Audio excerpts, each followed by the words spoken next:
Today sa Power ng Pinoy, we will meet two young people whose lives and accomplishments only prove that no one is too young to start living one's dreams.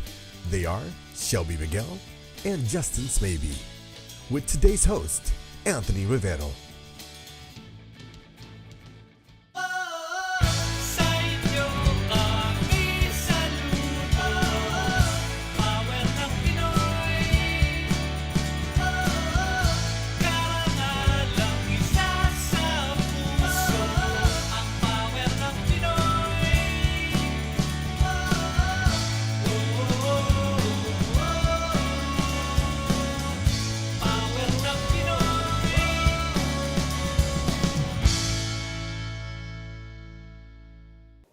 Welcome to another exciting episode of Power ng Pinoy.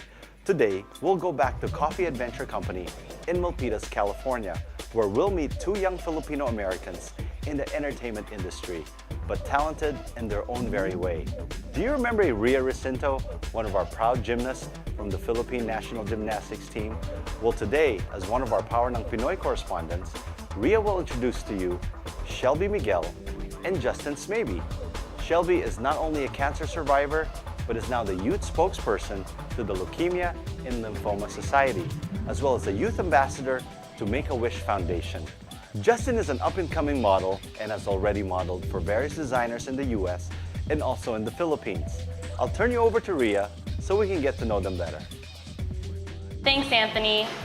I'm excited today to introduce to you two talented Filipino Americans trying to make careers for themselves in the entertainment business.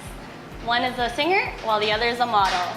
First, let's meet Shelby Miguel. Born in Daly City, California, 17 years ago, life has not always been easy for this lovely teenager, Shelby Miguel. At the age of 4, she acquired Burkitt's lymphoma, an aggressive form of blood cancer. And throughout most of her 17 years, she has had to endure chemotherapy, multiple surgeries, seizures, spinal taps, and other agonies. Yet, all through her ordeal, Shelby remained bright and hopeful, finding joy and strength throughout singing.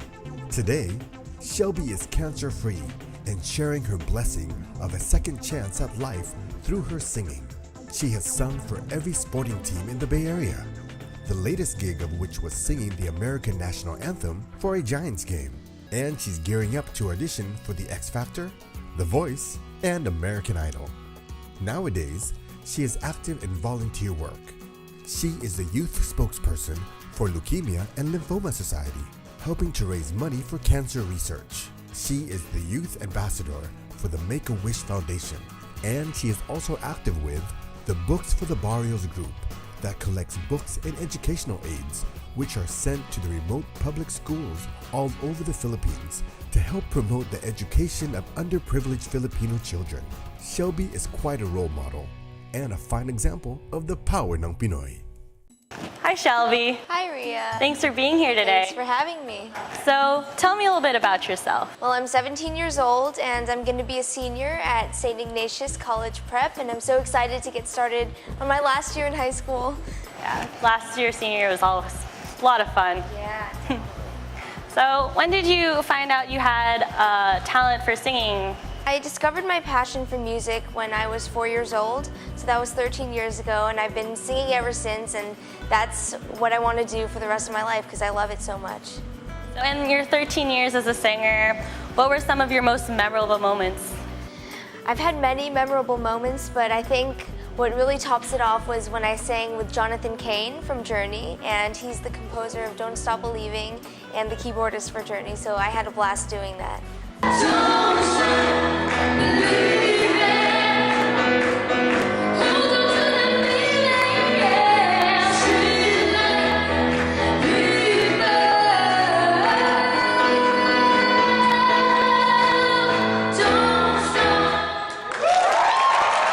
You were just recently on the Dream Tour with Sam Milby and Angeline Quinto. Out of the three of them, what advice did they give you that really stuck?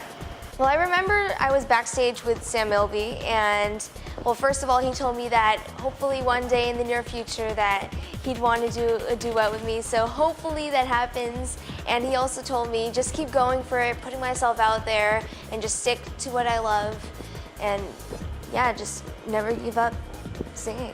So, while you were performing with them, did you get to see their performances? Yes, I did. I enjoyed it so much. And from their performances, what did you take out of it that you would really like to put into your own performances? Just the way they interact with their fans, it's so inspiring. I want to be able to do that in the future when I have my own fans. So you also sang the national anthem at 2 NBA games as well as the Giants game. What was that experience like? I first sang for the Giants in 2010, and that was my first big game. So it was really a nerve-wracking experience, and I felt a lot of pressure on me. But the adrenaline rush and hearing all the fans out there, it just pushed me to do better.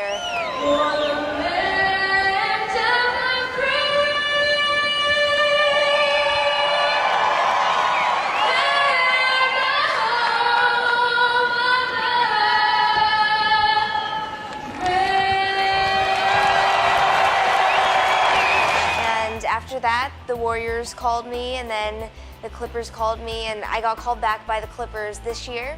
And I think the highlight of that one was hearing people I didn't even know screaming my name, so that was really great.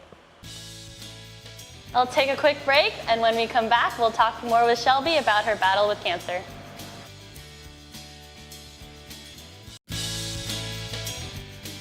Welcome back, and we're here today with Shelby Miguel.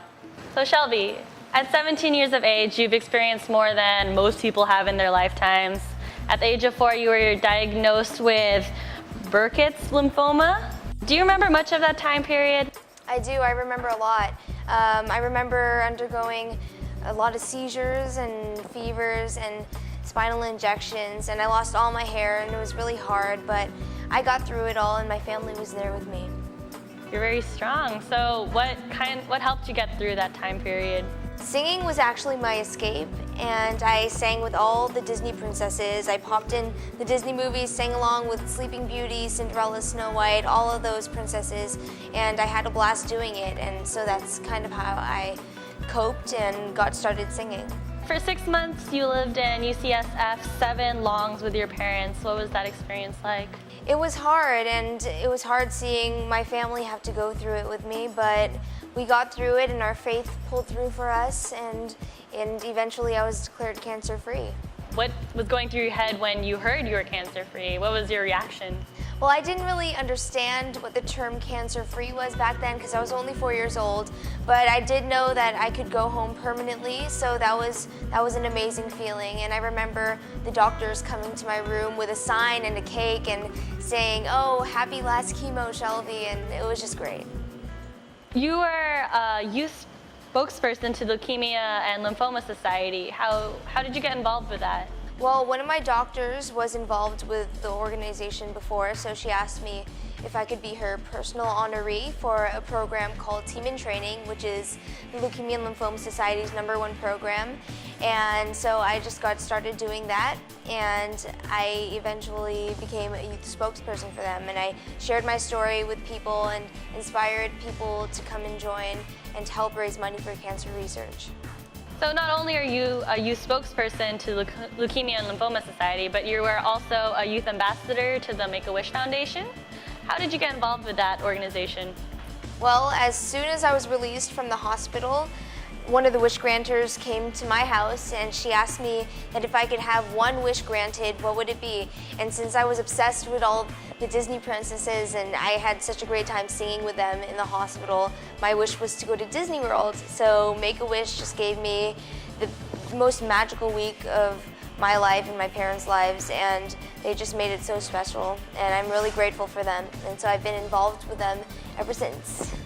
So being part of those two amazing foundations, what exactly do you do? My #1 thing is I help spread awareness, and I participate in as many events as I can, And for the Leukemia and Lymphoma Society, I speak at different meetings and I share my story. And for Make-A-Wish, there's an ice cream social that I do every year for Cold Stone, so I help do that. And I also sing at a lot of their events and I talk about my experience in the hospital. Volunteering is half of my life, and I've been doing it ever since I got out of the hospital when I was 4 years old. So it's been such a great part of my life, and it means the world to me.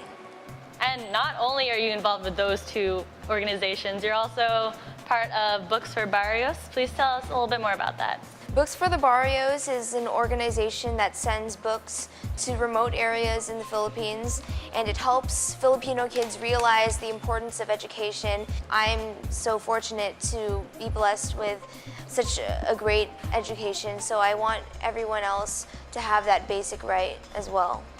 How do you find the time and balance everything, including school? School is one of my top priorities, and I know that if I can't get my schoolwork done, I won't be able to do all my singing engagements and all my volunteering. So as soon as I get home from school, I get straight to my homework, just focus on that, and once I'm done with my homework, then I can focus on everything else.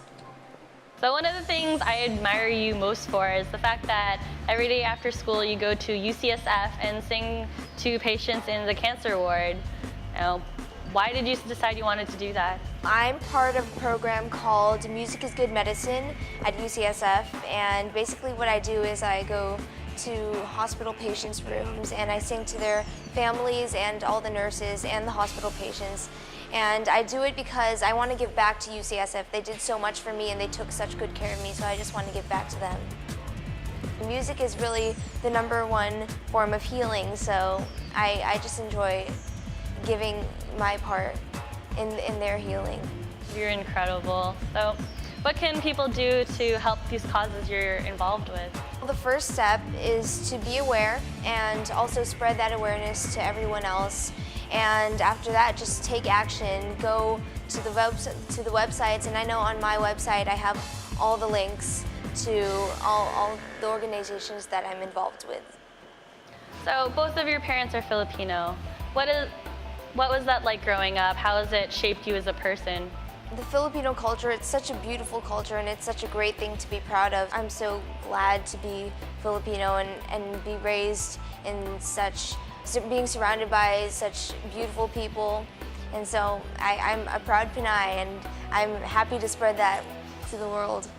So what are some of your goals and ambitions for the future? I want to go to a good college and I want to pursue music there, and obviously, hopefully performance and music will be a big part of my life later on.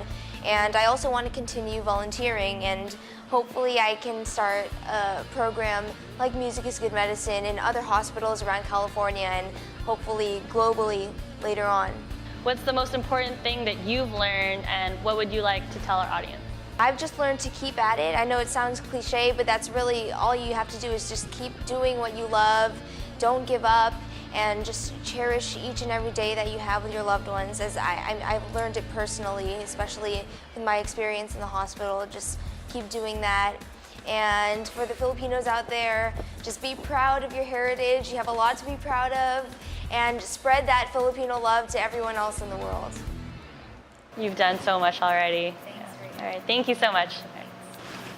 I really admire Shelby for all the work she's done, and I hope she inspires you as well to reach out and help others. When we come back, we'll be sitting down with Justin Smaby, an aspiring model actor. Yan ang power ng Pinoy!